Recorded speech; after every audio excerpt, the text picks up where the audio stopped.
উত্তরাতে কোন এক doctor doctor আরে ডাক্তার বলছি না ভাই, কি ডক্টর মানে কি কলাপাতা নাকি ভাই, সর্বোচ্চ ডিগ্রি পিএইচডি হোল্ডার ডক্টর আমাকে বলতেছে, হুজুর সব জায়গায় তো যাওয়া যায় না, আমার তো একটু প্রেস্টিজিয়াস শো আছে, আমি তো একজন ডক্টর, আর আমার ম্যাডামও মাশাআল্লাহ অনেক বড় শিক্ষিতা, আমাদের কিছু প্রশ্ন আছে, এই প্রশ্ন আমি মনে করি আপনি পারবেন উত্তর দিতে, যেহেতু আপনি আল আজহার ইউনিভার্সিটিতে পড়াশোনা করেছেন, আপনি মনে হয় পারবেন উত্তর দিতে। আমি বললাম আর পারি না পারি পরে আগে বলেন না।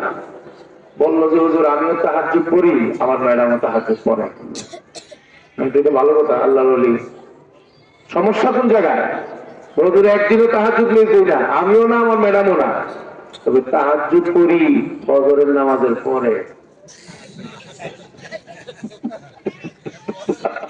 আরে ডক্টর বলেন তো, যে মানুষটা ডক্টরের ডিগ্রি নিছে, দুনিয়ার লাইনের পড়াশোনা ওনার কম না বেশি?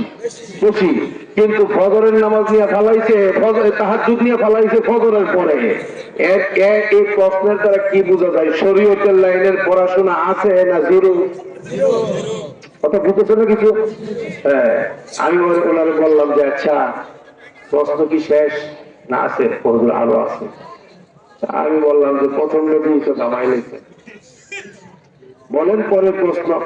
হুজুর আমার ম্যাডাম না আমার প্রতি অনেক কেয়ার নেয়, খুব কেয়ারফুল মাশাআল্লাহ। আমি বললাম প্রশ্ন কি সেটা বলেন। আমার ম্যাডাম আমাকে একদিন বললো, তুমি এত হার্ড পরিশ্রম করো, হার্ড ডিউটি করো, সকাল থেকে বিকাল অব্দি অফিসের মধ্যে, তোমার জন্য আমি যদি কোনো কিছুই না করি এটা কি হয়? চক, তুমি সকাল থেকে বিকাল পর্যন্ত নো টেনশনে একটানা কাজ করে যাবো, জোহর আসর নিয়ে কোনো টেনশন নাই, তোমার জোহর আসর আমি করে ফেলাবো। আমি বললাম যে এখন কি অবস্থা হুজুর, এটা চলতেছে। আমি বললাম যে প্রশ্ন শেষ করে হুজুর আরো আছে। কি বুঝেন আপনি? দুনিয়ার লাইনের পড়াশোনা অনেক বেশি, শরীয়তের লাইনের পড়াশোনা বেশি না জিরো? এইরকম জিরো কি একজন না হাজার হাজার জিরো আছে সমাজে, কথা বলেন না কেন? বললো হুজুর আরেকটা প্রশ্ন হইলো, এইভাবে তো চলতেছে, আমার ম্যাডাম আমার উপকার করতেছে, জোহর আর আসরটা আমার আর পড়া লাগে না, বিশ্বাস করেন আল্লাহ আমাকে মিলাইছে শান্ত পাইলে আমি। বাকি আমার ম্যাডাম একদিন আমাকে বলতেছে, তোমার জন্য আমি এত কিছু করতেছি, আমাকে তো তুমি কিছু দিলা দিলা না। উনি মনে করছেন যে মহিলারা তো আর কি চাইবো, স্বর্ণের একটা চেন দিলে তো খুশি হয়ে যাবো। ও মা, মহিলা তো এটা চায় না। মহিলা বলে যে আমারে বেশি কিছু দেওয়া লাগবো না, আমি 2টা 2:30 পর্যন্ত রাত্রে আমি সজাগ থাকি, আমি ফজরের সময় উঠতে পারবো না, ফজরের নামাজটা তুমি চালাই নিবা। আমি বললাম এখন কি অবস্থা হুজুর? এটাও চলতেছে, আমি এর ফজরও করি, আমারটাও করি, আর হে জোহরও পরে, আসরও পরে, আমারটা সহ পরে। আমি বললাম যে কি হারাম, এক একজনে ভালোবাসা দিয়া সইলাম কোরআনের কাছে, নামাজ একজনের আরেকজনে পড়তে পড়তে পিরিতির আর জায়গা টাকা পাইছে না। আচ্ছা আপনি বলেন তো, এই যে নামাজ পড়লো, এই লোকটা আমাকে বলতেছে এই যে আমরা 2 জনে মিল্লা দিল্লা পড়তেছি, এটা কতদূর কি হইতেছে এটা আপনার কাছে জানবার জন্য। আমি বললাম যে এই প্রশ্নের জবাব আমি দিব না। এটাকে জটিল হয়ে গেল নাকি? আমি বললাম জটিল না, সহজ, এটা পরে, এটা তোমার দরকার আমার নাই, কে দিব? আমি বললাম এই মাদ্রাসা বলতে সব আছে এখানে, আচ্ছা না আপনার গায়ে নুরানি নেই? না, কতদিন আছে?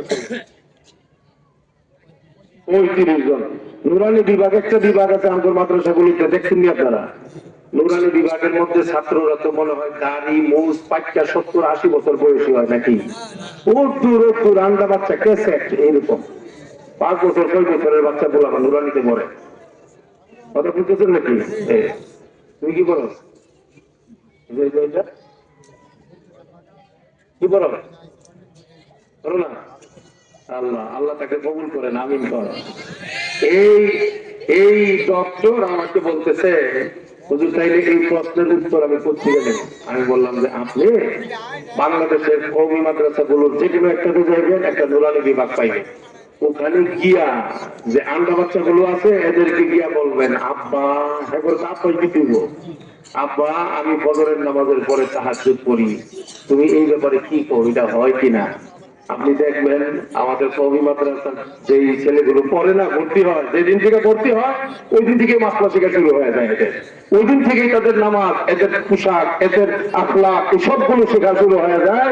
আপনি খালি গিয়া যদি বলেন আমি বাবা তোমার টাকা লাগি ডক্টর, ফজরের পরে তাহাজ্জুদ করি, কোন আপনারা দেখবেন যে সাল তুলে লাগবে আপনারা ফজরের আগে করবেন, তাহাজ্জুদ করতে আসেন ফজরের পরে।